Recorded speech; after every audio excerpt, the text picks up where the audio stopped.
I am a landscape historian, landscape designer, really a garden historian, landscape designer, and I have been gripped by nature writing since I read John Muir's account of walking from San Francisco to Yosemite. He wrote an essay in 1864, and I think I read that when I was about 18 years old in a English major at Berkeley. And once I read that, I felt like, what else has come before? What else came before Muir? And what else came after Muir? And I became interested in the Transcendentalists, the American Renaissance. And most of what I read was by dead white guys. No offense, dead white guys, but I've enjoyed everything I've read, and these men shaped who I am, really. But in 2016 or 2017, I read an article in Outside Magazine, and it was called 25 Books All Well-Read Travelers Should Read. And I looked at the date, and it was published in 2003, so they were retweeting it on Twitter. And then I read through the summaries of the books, and 22 of the 25 books were by white guys, and 3 books were by women. And so I thought, oh, come on.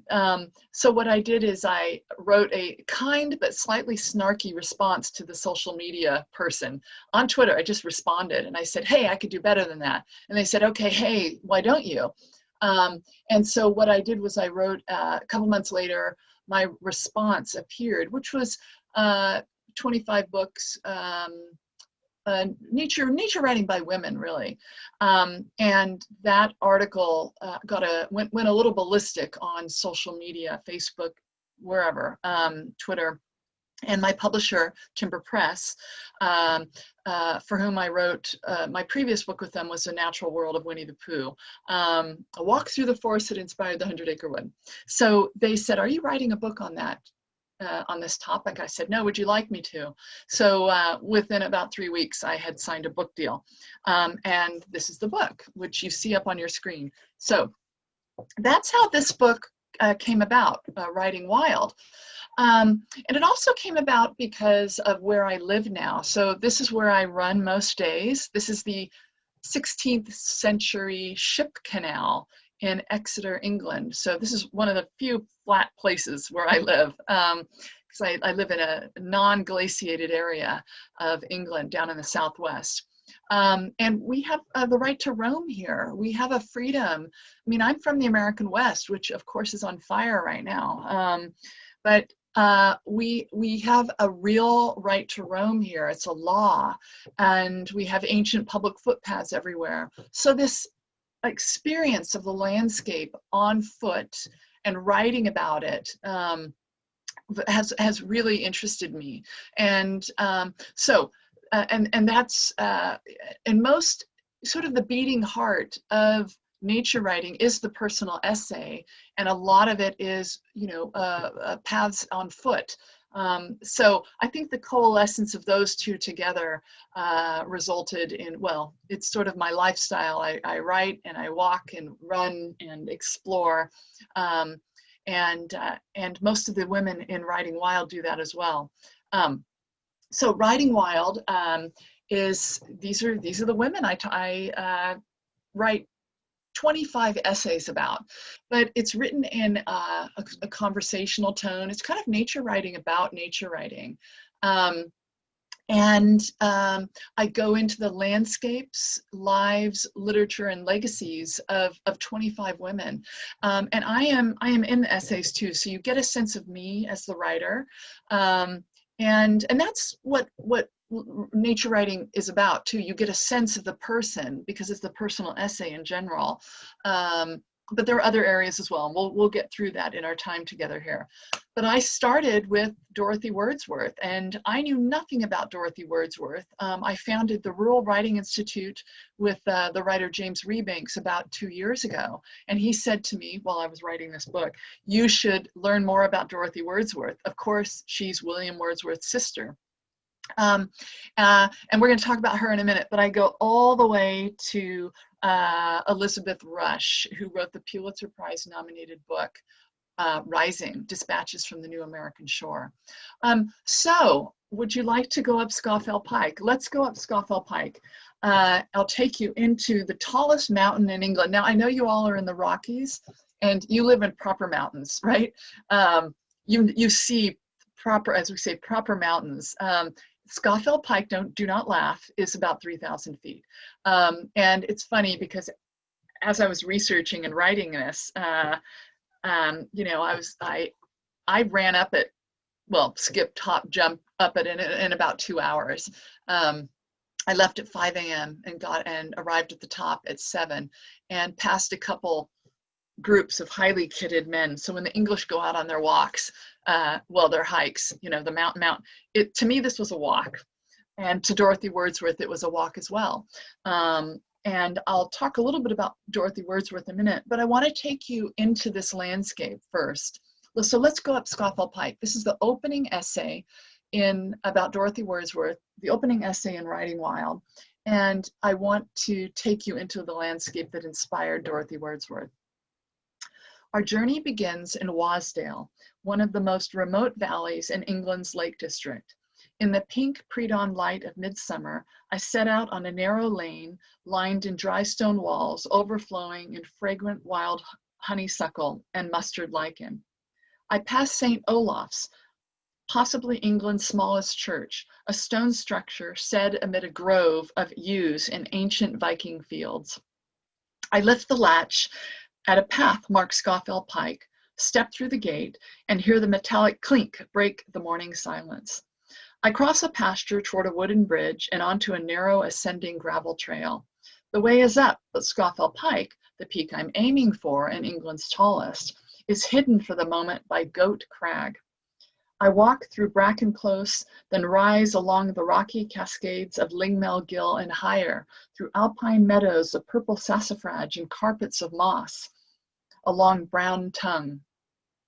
Above me is Black Crag, a peak shorter than my destination, and I stop here to appreciate the pleasures of total silence. When I begin hiking again, I can hear my breath and my feet crunching in the gravel. Somewhere in the clear air above me, a ring ouzel calls, pauses, then sings a warble song that sounds like marbles in hand. An hour passes, 1,500 feet climb. Higher up at Lingmel Col, a saddle between Brog Crag and Scawfell Pike, Herdwick sheep rest in boulder shadows where they leave tufts of black and white wool in the parsley fern. Above me, a sharp ping, ping of a buzzard against the fingernail moon. The sun is rising and soon it will be hot. That's a buzzard. My legs are strong and I travel light. I don't mean to overtake 2 sets of highly kitted men, but I do, and I wink at them. I reach a large debris field of scree and shattered rock and look for cairns to lead me in the final steep climb. I leap across rocks and boulders. There are some final steps onto a platform, and I'm finally standing at the 3,209-foot summit. For a little while, before less early risers make their way up, I am alone on one of the world's most rapturous stages. I take a deep breath, surrounded by a study in blues, dark blue lakes, indigo mountain shadows, robin egg sky. It's 7 in the morning, and the sun is spreading golden light into these blue hues. I see Helvellyn and Skiddaw, and I can just make out Mourne Mountains across the Irish Sea and Snowdonia in Wales to the south. Somewhere in the hills below me is Grasmere, the home of England's most famous poet.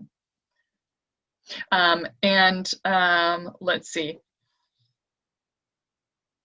Here on the top of Scawfell Pike, it's easy to understand why few landscapes are steeped in more steeped in literary history than this. It's a place celebrated over 200 years ago by the enraptured band of brothers known as the Lake Poets, Robert Southey, Samuel Taylor Coleridge, and William Wordsworth, who all walked and wrote among these hills and vales. In their landmark 1798 lyrical ballads, Wordsworth and Coleridge sought to overturn the pompous epic poetry that came before them. They were their generation's Sex Pistols and Dead Kennedys, and this was poetry's punk moment. Old subjects were thrown out. Sensations were celebrated. In ordinary language and in folk ballad form, these poets celebrated their own memories, their own emotions, and their own experiences in nature. Their work represents the start of what is known as English Romanticism, the artistic celebration of the individual, nature, and the past that extended from the late 1700s to the early 1800s. It was a reaction to the Industrial Revolution and the new faith in reason, science, and mathematics embodied by the Enlightenment. Romantics sought a return to individual experiences like awe, horror, and fear as a way to cultivate mystery and wonder in an increasingly mechanistic society. In simple terms, you could say that a romantic preferred to wake up to a cockerel than a clock. Squinting in the direction of Grasmere, I think of Glencoyne Bay near Ullswater, where Wordsworth and his younger sister Dorothy often walked together.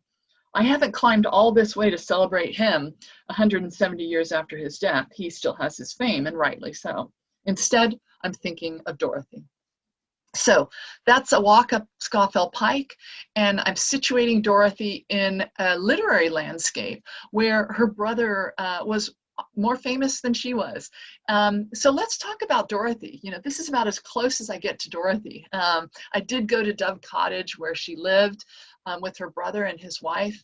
And I looked at, I am a person who really believes, a writer who really believes in primary source research. So I like to walk in places where the writers walked, read original letters and manuscripts, and go to places where these writers live. So this is Dove Cottage in Grasmere, just not far from where we just walked.